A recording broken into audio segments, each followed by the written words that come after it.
ہماری جاری تھی، اس کا ترجمہ و تفسیر سنتے ہیں۔ اعوذ باللہ من الشیطان الرجیم، بسم اللہ الرحمن الرحیم۔ افرأیت الذی کفر بآیاتنا وقال لأوتین مالا وولدا اطلع الغیب ام اتخذ عند الرحمن عہدا کلا سنکتب ما یقول ونمد له من العذاب مدا ونرثه ما يقول ويأتينا فردا۔ اللہ کے نام سے شروع، جو مہربان رحمت والا۔ تو کیا تم نے اس شخص کو دیکھا جس نے ہماری آیتوں کے ساتھ کفر کیا اور کہتا ہے کہ مجھے ضرور مال اور اولاد دیے جائیں گے؟ کیا اسے غیب کی اطلاع مل گئی ہے یا اس نے رحمان کے پاس کوئی عہد کر رکھا ہے؟ ہرگز نہیں، اب ہم لکھ رکھیں گے جو وہ کہتا ہے اور اسے خوب لمبا عذاب دیں گے، اور وہ جو چیزیں کہہ رہا ہے اس کے ہم وارث ہوں گے اور وہ ہمارے پاس تنہا آئے گا۔ صحیح بخاری اور صحیح مسلم کی حدیث میں ہے کہ حضرت خباب بن ارد رضی اللہ تعالیٰ عنہ کا زمانہ جاہلیت میں عاص بن وائل سہمی پر قرض تھا۔ وہ اس کے پاس تقاضے کو گئے تو عاص نے کہا کہ میں تمہارا قرض ادا نہ کروں گا جب تک کہ تم محمد مصطفیٰ صلی اللہ علیہ وسلم سے پھر نہ جاؤ اور کفر اختیار نہ کرو۔ حضرت خباب رضی اللہ عنہ نے فرمایا ایسا ہرگز نہیں ہو سکتا یہاں تک کہ تو مرے اور مرنے کے بعد زندہ ہو کر اٹھے۔ وہ کہنے لگا کیا میں مرنے کے بعد دوبارہ اٹھوں گا؟ حضرت خباب نے کہا ہاں۔ عاص نے کہا تو پھر مجھے چھوڑیے یہاں تک کہ میں مر جاؤں اور مرنے کے بعد پھر زندہ ہوں اور مجھے مال و اولاد ملے، اب میں تب ہی آپ کا قرض دوں گا۔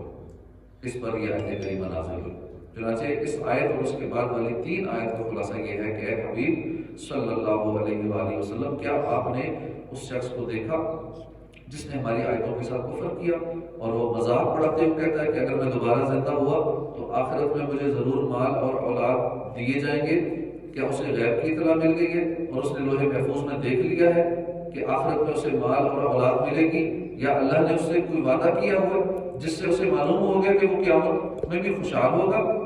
ہرگز نہیں، وہ نہ تو غیب جانتا ہے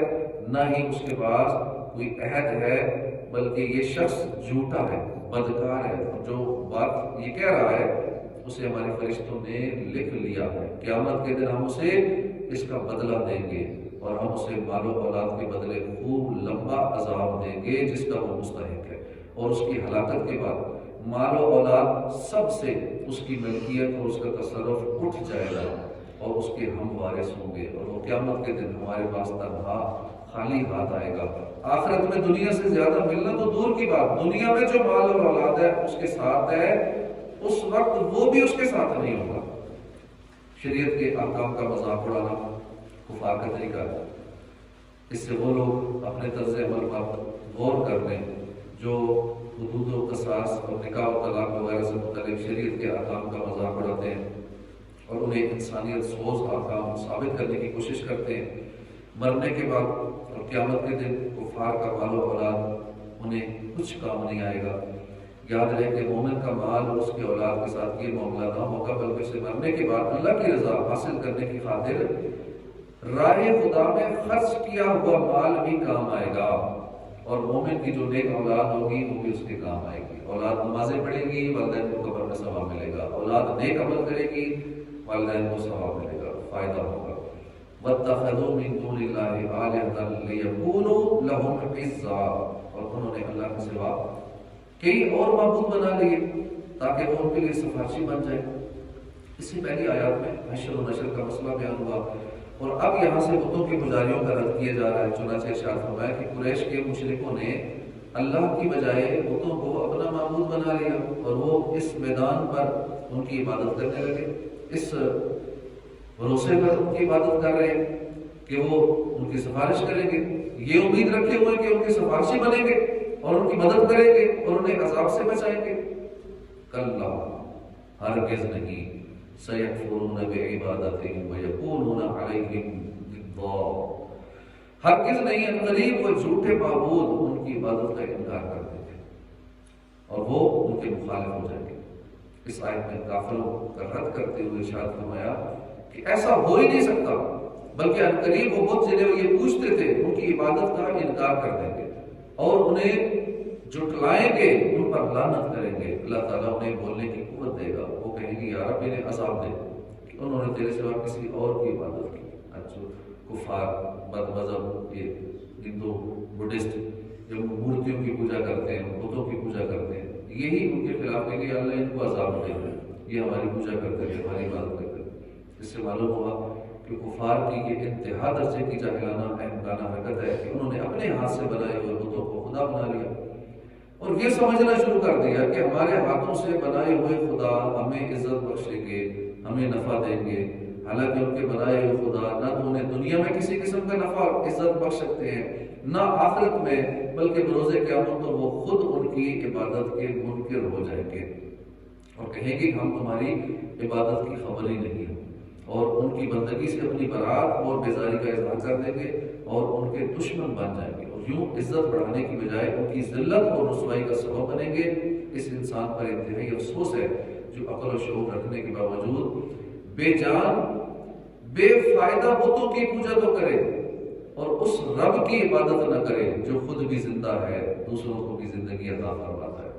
ہر طرح کی ذلت سے بچانے اور عزت عطا کرنے کی قدرت بھی رکھتا ہے۔ اب جن کا دوسرے ملکوں میں سفر ہوتا ہے وہ دیکھتے ہوں گے کہ خاص کر کے ہندو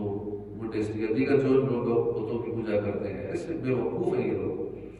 ایک مرتبہ سری لنکا میں ہم سفر پہ تھے تو ہر طرف رش لگا ہوا ہے، مورتیاں ان کی جگہ جگہ روڈوں پہ رکھی ہوتی ہیں، ہر چوک پہ رکھی ہوتی ہے، لگے ہوتے ہیں سامنے کھڑے ہو کے، کوئی سجدے کر رہے ہیں، اپنی عبادت کر رہے ہیں۔ تو ایک دن میں نے کہا کیوں جگہ جگہ کھڑے ہیں یہ سارے بدھسٹ؟ جی آج نور نکلا ہے ان کی اس مورتی سے، ان کا نور نکلا ہے، ٹی وی پہ خبریں چل رہی ہیں، سوشل میڈیا پہ خبریں چل رہی ہیں، کدھر سے نور نکل رہا ہے اس پتھر کے منہ سے؟ نظر تو کہیں نہیں آ رہا،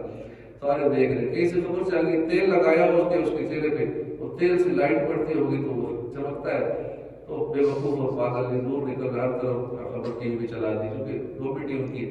تو حکومتی سطح پہ اعلان ہو گیا جی سارے نکل اور دیکھو جو اپنے خدا کے چہرے پہ ہو رہا ہے۔ یوں کر کے بے وقوف لوگ ہیں جو اپنے ہاتھوں سے بنائے ہوئے پتھر کے بتوں کی عبادت کر رہے ہوتے ہیں۔ پیر ایسے بنے ننگ رنگے اور عورتیں آن کے اپنا کافلے لینے غیر شریک ہر جگہ، یہاں بھی صرف مسلمانوں میں کتنے ایسے بے وقوف لوگ ہیں، کتنے ایسے ڈبہ پیروں کو پیر بنائے ہوئے ہیں، یہ نہیں دیکھتے کہ پیر نماز ایک نہیں پڑھتا، کہتے ہیں میں مدینے میں جا کے پڑھتا ہوں، کھانا ادھر ہی کھائے گا، باقی سارے معاملہ ادھر ہی، نماز کی باری آئے گی نہ مدینے میں پڑھتا، نماز ہی پھر کھانا بھی ادھر ہی جا کھا لیا کرو تینوں ٹائم کا مدینے میں۔ تو اس طرح کے غیر شرعی معاملات کرنے والے اور 5 کڑے پہنے ہوئے، حالانکہ ایک انگوٹھی سے ہوگی اس کی شرعی اجازت ہے کتنی ہونی چاہیے، 4 پیسے سے کم ہونی چاہیے، اس طرح ایک رنگ والی ہونی چاہیے، 4 انگوٹھیاں، 5 یا 10 انگوٹھیاں، کڑے نہ جانے کیا کیا پہنا ہوا، لمبی لمبی لٹیں رکھی ہوئی، غیر شرعی کام کر رہے ہیں، حرام کام کر رہے ہیں، اور مریدین لگے ہوئے پیر صاحب بڑے پہنچے ہوئے پیر، بس علم نہ ہونے کی وجہ سے، علم دین کی دوری کی وجہ سے یہ سارے معاملات ہوتے ہیں اور لوگ اندھی تقلید کر رہے ہوتے ہیں، پیچھے چل رہے ہوتے ہیں۔ اللہ عمل کی توفیق عطا فرمائے، آمین بجاہ نبی العمین صلی اللہ علیہ وسلم۔